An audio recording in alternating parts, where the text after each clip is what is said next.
Jumpa lagi dengan Madam. Semoga kalian sehat dan bahagia. Pada malam tanggal 9 Juli 1995, Kulwan baru saja turun dari bis untuk memulai tugas malamnya sebagai karyawan pom bensin di salah satu wilayah di New York.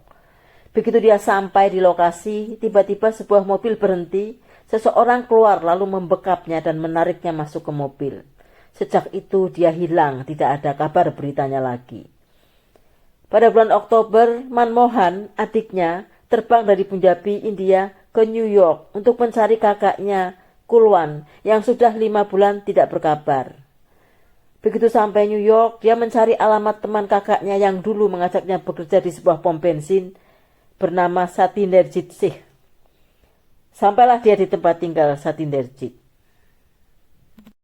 Setelah mengobrol seperlunya, Manmohan menanyakan di manakah kakaknya. Sudah 5 bulan tidak memberi kabar. Temannya itu menerangkan bahwa Kulwan hilang dan sudah dilaporkan ke polisi, tapi kepolisian tidak bisa berbuat apa-apa karena tidak ada jejak sama sekali. Polisi menemui jalan buntu. Manmohan bertekad mencari kakaknya walaupun temannya itu melarang. Dia mengatakan dengan penuh ketakutan bahwa sangat berbahaya kalau dia mencari kakaknya karena nyawa taruhannya. Namun Manmohan tidak peduli. Dia mendatangi pom bensin di mana dulu kakaknya bekerja. Di sana ada beberapa petugas, kemudian dia bertanya apakah ada yang tahu keberadaan Kulwan, kakaknya itu. Semuanya tidak ada yang berani menjawab. Semuanya ketakutan, hanya menggeleng-gelengkan kepala. Bahkan supervisor yang saat itu bertugas mengatakan, "Jangan kamu tanyakan lagi soal kakakmu." Dia juga memberi instruksi kepada seluruh anak buahnya untuk tidak menjawab apapun jika orang menanyakan tentang hilangnya Kulwan. Namun kemudian seorang petugas pom bensin yang merasa kasihan mengajaknya untuk bertemu di sebuah restoran. Dia mengatakan Kulwan dituduh mencuri oleh pemilik pom bensin, tetapi sebetulnya dia tidak percaya. Menurutnya Kulwan diculik dan dihabisi karena mengetahui rahasia bisnis bos pemilik bensin. 1 tahun setelah kakaknya hilang, Manmohan bekerja di sebuah pom bensin pemilik sama tapi beda lokasi. Dia sengaja mengambil shift malam supaya paginya bisa mencari informasi dan mengumpulkan bukti-bukti bahwa kakaknya dihabisi oleh bosnya. Setelah mengumpulkan informasi, dia yakin bosnya bertanggung jawab terhadap hilangnya kakaknya. Suatu malam ketika seorang pengendara mobil hendak membeli bensin, dikejutkan oleh suatu pemandangan yang mengerikan. Manmohan terkapar tidak bernyawa dengan cairan merah tergenang di bagian atas tubuhnya. Dia segera lapor polisi. Dari hasil penyelidikan TKP, terlihat tempat menyimpan uang sudah dijebol dan sebagian laci sudah kosong. Polisi menemukan 3 butir timah putih. Polisi yakin motifnya bukan mengambil uang paksa. Meskipun laci tempat menyimpan uang dijebol, tapi sengaja menghilangkan nyawa Manmohan, mengingat 3 luka yang ada di bagian kepala dilakukan dari jarak dekat. Tidak ditemukan jejak apapun di TKP termasuk sidik jari. Untuk mendapat informasi, polisi mendatangi kuil komunitas penganut agama Sikh di New York yang pada saat itu diadakan upacara sembahyang untuk pemakaman Manmohan. Karyawan pom bensin di wilayah itu rata-rata orang India dari Punjabi yang beragama Sikh. Polisi mengumpulkan informasi dengan bertanya kepada para pengunjung kuil, tetapi rata-rata tidak mau menjawab. Polisi hampir menyerah. Untung ada seseorang bernama Satinderjit mendekati mereka dan bersedia memberi informasi. Keesokan harinya, Satinderjit bersama dengan temannya Sarjit mendatangi kantor polisi. Satinderjit bercerita bahwa Dinsa, pemilik pom bensin itu, bertanggung jawab terhadap hilangnya Kulwan dan meninggalnya Manmohan. Dia sangat berbahaya, kata Satinderjit. Bagi polisi, Dinsa bukan orang asing. Dia pernah beberapa kali masuk penjara karena memiliki senpi secara tidak sah, menculik dan merampas harta orang. Dinsa lahir tahun 1962 di Punjabi, India, sebagai penganut agama Sikh. Beremigrasi ke New York tahun 1982. Awalnya bekerja sebagai pencuci mobil, tahun 1984 berhasil membeli sebuah pom bensin. Dan saat itu memiliki 51 pom bensin di New Jersey, New York, dan Philadelphia dengan 300 karyawan. Di kalangan komunitas India Sikh di New York, dia seorang godfather yang ditakuti karena sangat kejam. Bisnisnya dijalankan dengan dibantu adiknya yang bernama Gogi, yang juga kejam. Gogi bahkan pernah menghabisi salah seorang anggota komunitas Sikh. Setelah itu dia melarikan diri ke Punjabi dan lolos dari jerat hukum. Mereka memberi informasi kepada polisi bahwa Gogi, adik Dinsa, akan datang ke New York untuk membantu Dinsa mengurus bisnisnya karena Dinsa terlalu sibuk. Mereka tahu yang mereka lakukan sangat berisiko dan sangat mengancam nyawa mereka, tetapi mereka tidak bisa melihat kezaliman terus-menerus terjadi di depan mata mereka. Pada hari kedatangan Gogi, beberapa orang polisi sudah standby di sekitar rumah Dinsa. Setelah beberapa jam menunggu, sebuah mobil terlihat masuk di depan rumah Dinsa. Satinderjit yang ikut di salah satu mobil polisi mengatakan, benar dialah Gogi. Setelah aba-aba diberikan, polisi segera melakukan penangkapan. Terlihat 3 orang berlari keluar rumah dari pintu belakang, namun berhasil ditangkap polisi. Mereka adalah Gogi, keponakan Dinsa, dan sepupunya.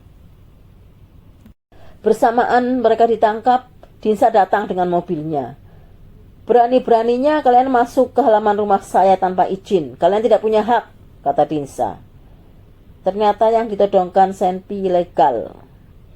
Maka dia ditangkap atas tuduhan memiliki senpi ilegal. Polisi juga mengatakan bahwa banyak pelanggaran hukum berat yang kamu lakukan. 2 orang bersedia memberi saksi atas perbuatanmu. Dinsa pun dijebloskan ke penjara. Mendengar ada 2 orang yang bersedia menjadi saksi, dia sangat emosi. Di dalam penjara, dia menelpon orang kepercayaannya untuk mencari 2 orang yang dimaksud polisi itu.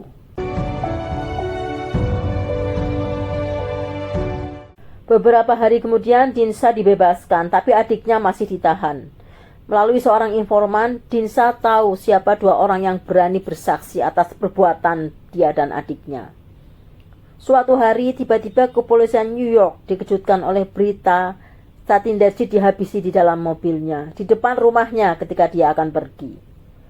Seorang saksi mengatakan ketika berada di balkon rumahnya, dia melihat sebuah mobil van putih menghalangi mobil korban. Tak lama kemudian, dari sebuah mobil sedan dekat van putih tersebut, tiba-tiba seseorang keluar dan langsung mengarahkan senpi ke kepala korban sebanyak 3 kali. Ia menggambarkan bahwa pelakunya seorang Afro-Amerika. Sepupunya yang saat itu satu mobil dengan korban sebagai sopir, ketika dimintai keterangan, gemetaran dan masih syok sehingga tidak bisa berkata apa-apa. Di TKP, polisi melakukan investigasi dan menemukan 3 butir timah putih, tapi tidak ada jejak pelaku yang bisa menjadi petunjuk. Namun polisi yakin bahwa aktornya Dinsa.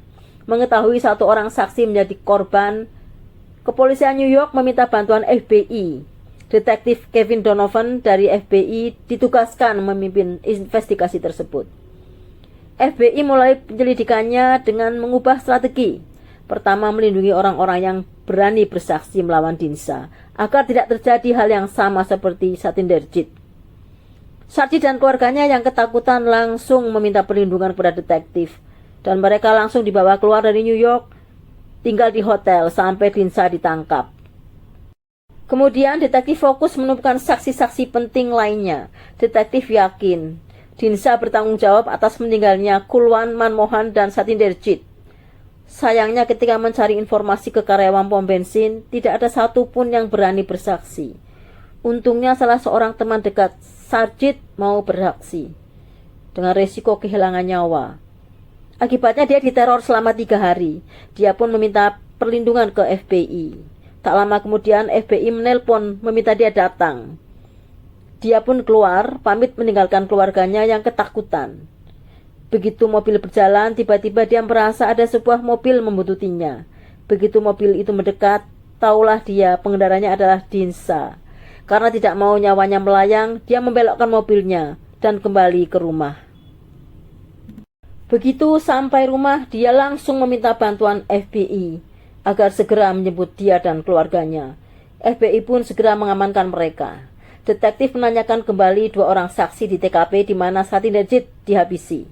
Ada 2 saksi, tetangga dan sepupunya yang satu mobil. Sepupunya diminta mengingat wajah pelaku dengan menunjukkan foto para ex-napi. Dia menunjuk Marvin Dutch. Katanya, ini dia orangnya. Marvin seorang yang tidak asing bagi kepolisian New York karena sudah beberapa kali keluar masuk penjara. Setelah beberapa hari membuntuti Marvin, akhirnya detektif berhasil menangkapnya. Marvin bersedia bersaksi melawan Dinsa dengan kompensasi diberi keringanan hukuman. Dia mengaku telah disewa oleh Dinsa untuk menghabisi Satinderjit. Marvin juga mengakui pada saat menghabisi Satinderjit dia dibantu oleh seorang teman bernama Samuel yang diminta mengendarai mobil van putih untuk menghalangi mobil Satinderjit. Dia dibayar 40.000 US dollar atau sekitar 60 juta rupiah. Samuel pun ditangkap.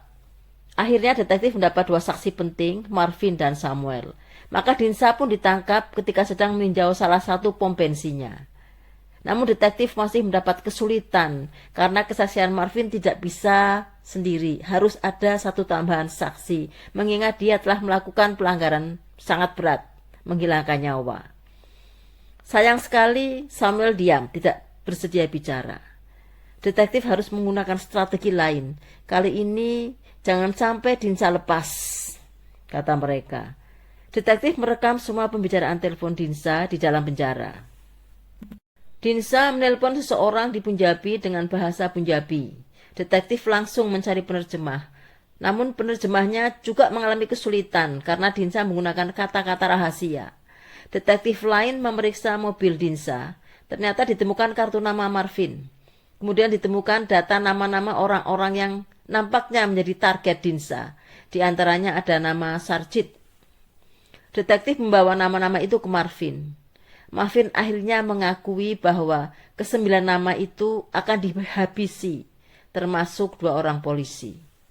Sementara itu, karena diinterogasi terus-menerus oleh detektif, Samuel tertekan dan akhirnya mengakui bahwa pengendara mobil van pada saat itu adalah Paul Lorenzo. Lalu dia memberikan alamat Paul. Pada tanggal 19 Juli 1997, Paul ditangkap tanpa perlawanan dan bersedia untuk kooperatif. Akhirnya Paul mengakui bahwa dia memang yang mengendarai mobil van putih. Dia juga mengakui bahwa dia diminta menghabisi Manmohan dan meminta bantuan Marvin. Marvinlah yang menghabisinya. Detektif juga bisa menemukan bukti-bukti bisnis kotor Dinsa. Di salah satu pom bensin ditemukan alat-alat yang digunakan untuk memanipulasi harga dan meteran yang merugikan pembeli. Karena pembeli hanya mendapatkan bensin 80% dari yang dia bayar. Dia juga menggelapkan pajak. Detektif berusaha mencari tubuh Kulwan, namun tidak ditemukan. Sementara Dinsa tidak mau berbicara sama sekali, hanya mengatakan dia tidak terlibat apapun. Sidang untuk Dinsa akhirnya digelar pada bulan Oktober 1999. Sarjit memberikan testimoni atas pelanggaran-pelanggaran Dinsa, juga saksi-saksi lain. Dinsa mendapat hukuman 8 kali seumur hidup, dan semua aset bisnisnya disita negara. Sebagian diberikan kepada keluarga korban, masing-masing korban diberi kompensasi 625.000 US dollar atau sekitar 10 miliar rupiah. Marvin dihukum 18 tahun, Paul 12 tahun, dan Samuel 8 tahun. Semoga kita bisa mengambil hikmah dari cerita ini, dan terima kasih sudah menyaksikan.